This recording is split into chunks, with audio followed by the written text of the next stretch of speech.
All right, so I got the Beamer back from the shop a week ago. We got a new bumper on there. It's painted. It looks pretty good. Obviously, it doesn't match 100%. It does look a little bit brighter than the rest of the car, but I feel like you can't really notice. Like, you can barely even tell in person, so I highly doubt you can tell on camera. It's just barely brighter than the rest of the car, because obviously the rest kind of fades with the sun, and now I have fresh paint on the front. But, I mean, no shop's going to be able to match it 100%, so I'm pretty happy with how it turned out. But first things first, I do want to go fill up with like 1 gallon of E85 just to kind of top off the octane to make sure it's up to par on the 93 octane tune, because I normally do daily 91 octane and fill up with 93. It just kind of helps with timing corrections.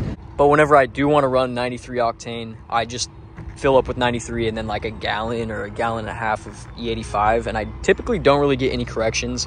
But anytime I run straight 93 on the 93 tune, I definitely get corrections. So better safe than sorry. And honestly, the difference between stage 2 91 octane versus stage 2 plus 93 octane is pretty big. I mean, it's nothing crazy, but it feels way more torquey and the power feels a lot smoother.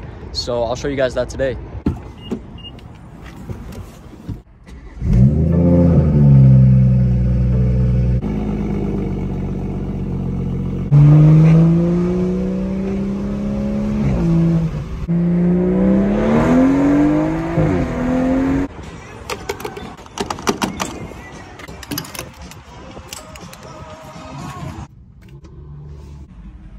Just loaded up stage 2 plus 93 octane, so let's take it for a spin. All right, here's like half throttle.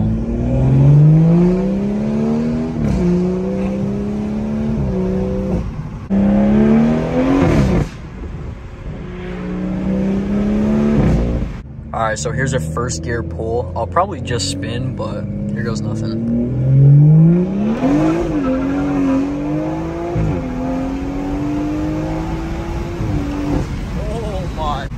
Bro, that thing moves.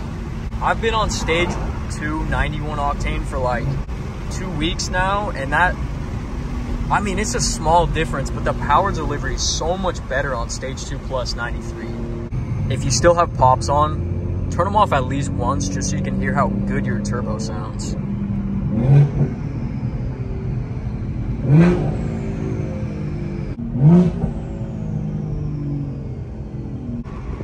Here, look, here's the second gear.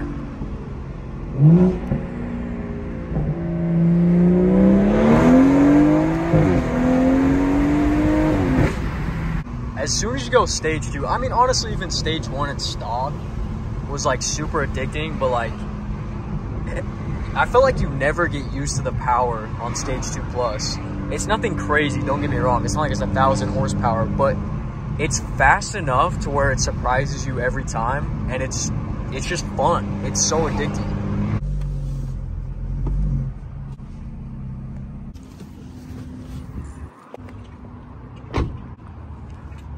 Now, I've driven some faster cars, like 700, 800 wheel horsepower cars, but this thing still feels insane to me.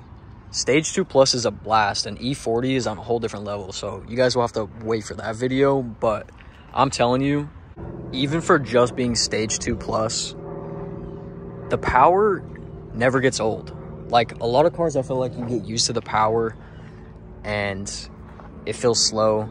This car only feels slow to me when I go down in tunes, but anytime I'm like stage 2 plus, 93 octane or E40, I feel like I never get used to the power. And I've honestly never had this much fun with a car, and I'm really tempted to upgrade the turbo, but I'm stuck in the middle between upgrading the turbo or getting a G80 M3, and I'm kind of leaning towards getting a G80, but if I don't, I promise you I will upgrade this turbo, and it will be insane. As always, though, I appreciate all your guys' support, and hit that subscribe button to support me even more, and stay tuned for more content. E40 tune coming soon. That video is going to be sick, and sooner or later, you're going to either see me upgrade this turbo or you're going to see a new car.